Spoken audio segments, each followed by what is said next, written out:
Have you ever been driven to the edge of exhaustion? I mean, driven mercilessly by some kind of slave master, someone who has no pity and wants and not only drives you, but drives you with malevolence, wanting to break you.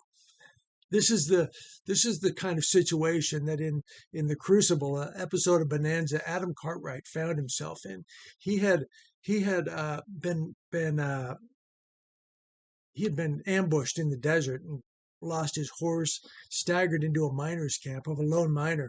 And the miner was kind of friendly at first, but then Adam started talking about then the miner started prodding him about how he'll get revenge against the people who ambushed him in the desert. And Adam, sort of in a high-minded way, kind of says, uh, how he'll leave it to the courts. He starts talking about how he'll leave it to the courts to get revenge against the people who ambushed him. And this really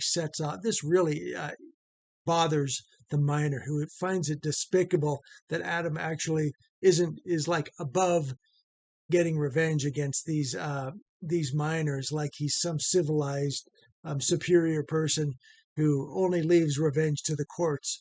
And this seems to sets this miner off the edge. In a sense, you could just see the hatred he begins to have for Adam. And what happens then is Adam says it's just a civilized process, and then the miner, who's played by Lee Marvin, the great actor, says, "Mr. Cartwright, I found that in life most men aren't particularly civilized. In fact, I find that men can be driven to do almost anything." And this becomes the theme of the episode, where Lee Marvin, well, what happens, the way it works out is Lee Marvin shows him the gold, and Adam wants to go back. He wants to go back to civilization because he's stranded out in the desert. And they make a deal where Adam will work 3 days uh, in order to use the guy's mule. The guy won't lend him his mule unless Adam agrees to work for 3 days in his mind to get to this vein that he thinks he's going to find. And so they make the deal. And then Marvin says, "Good, it'll be a pleasure to talk to a civilized man for a change." And there's just an edge of maybe contempt in his voice. And there's a sense that Lee Marvin holds Adam in contempt because he's learned enough to know that Adam comes from the Ponderosa and probably a wealthy family. And so there seems to be a contempt for this privileged Adam. And so Adam works hard. He works hard, very hard for a couple of days. But what seems to set Adam over the edge is when Lee Marvin treats him with such contempt and disrespect, even though the guy's working hard. Uh, Marvin drives him and prods him, almost trying to set him off. And Adam loses his cool a couple of times and complains. But then Marvin, in fact, Adam is driven to the point where he's going to quit. But Marvin at that point shoots the mule and tells Adam that they're both going to either he's going to find the gold, or they're going to die there together, because they're not leaving until he finds a goal. So at this point, Adam has become a slave. He's a work beast who goes in and out of that mine carrying bags of rocks. Now there is no mule to carry the rocks. Adam is the mule.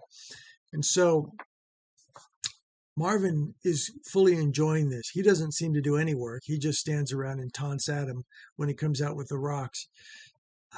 So he drives Adam mercilessly to the point where he can't even walk straight. He staggers out of the mines with rocks, bags of rocks.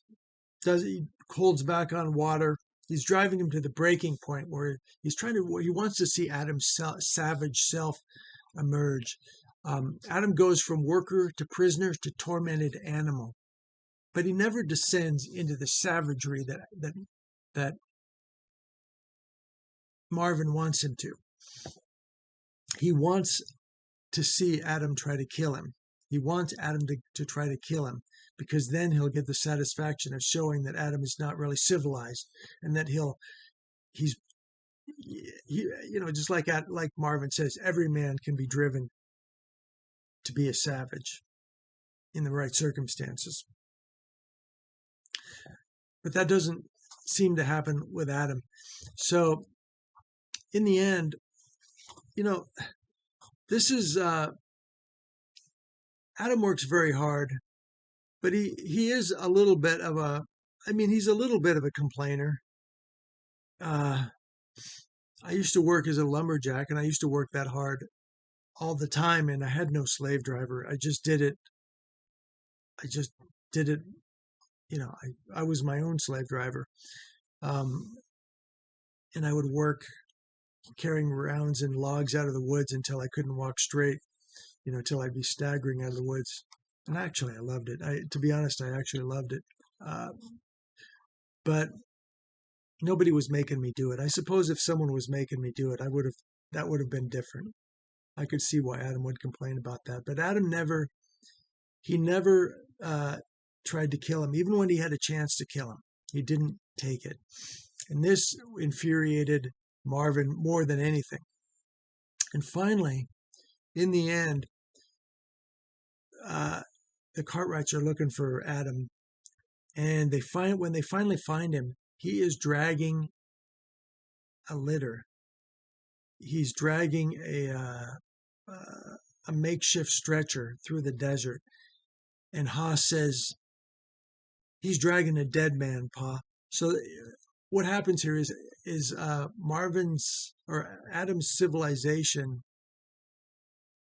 his civilized nature never fails. Even after Marvin has died of thirst, Adam still is barely able to walk anymore. He's like a slave. I mean, he's not like a slave. He's more like just a guy dying of thirst in the desert. But even then, he's dragging this makeshift stretcher through the desert, and even with carrying Marvin's dead body.